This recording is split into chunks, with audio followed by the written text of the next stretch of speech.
tahu kan orang punya bini lagi lu kacau? Ha? Dia sudah cakap kan orang punya bini kan? You cakap apa dia? You punya suami tak ada hal. Ha? Bodoh kah you? Ni Punde, kami dah bagi hampa mai cari makan kat sini, mai cari rezeki duduk sini. Ha? Hampa duk buat perangai haram jadah hampa, ha? Ha? Ni pergi balik ya. Si Bam pergi duk kacau bini orang apa semua bagai. Haram jadah pergi duk semua aku ingat aku tokong, ha? Semua aku apa? Ha, ingat aku tokong ah? Haram jadah, semua hampa kena buat salah, suruh jilat. Lubang pukul babi pun berjilat. Haram jadah semua apa? Hampa semua dah tak boleh bagi muka. Haram jadah. Hampa pinyah lah balik. Pinyah balik dengan orang apa? Lelaki warga Bangladesh. Alright. So, pekerja-pekerja warga asing ni sekarang makin lama mereka melampau. Okay? Dan mereka tidak kisah pada apa yang betul. Mereka suka buat saja. Okay? Dia sebagai line leader. Tak, dia operator je. Operator biasa lah. Line, dan kat line leader.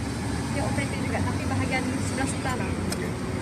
So, sekarang ni saya dekat Balai Polis, Ibu Pejabat Polis Daerah Kadus Bui. Ibu Pejabat Polis Daerah Pulau Langat. Alright, okey, ini report saya.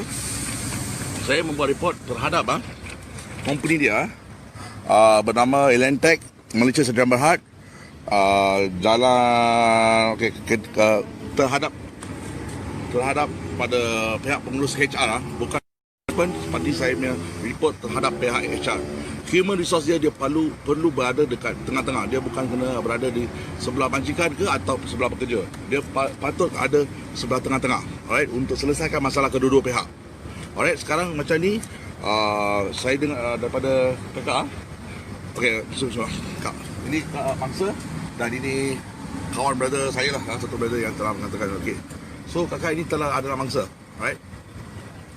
So pihak HR telah membuat satu pihak HR telah membuat satu perkara yang tidak baik dekat situ.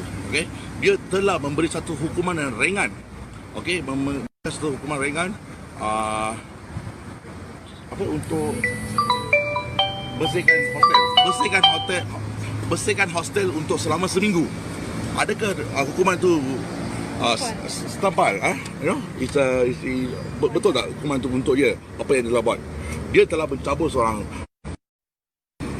dengan memegang tempat private place alright, and then dia dapat hukuman untuk bersihkan hostel untuk selama seminggu, dan dia pun telah disorokkan.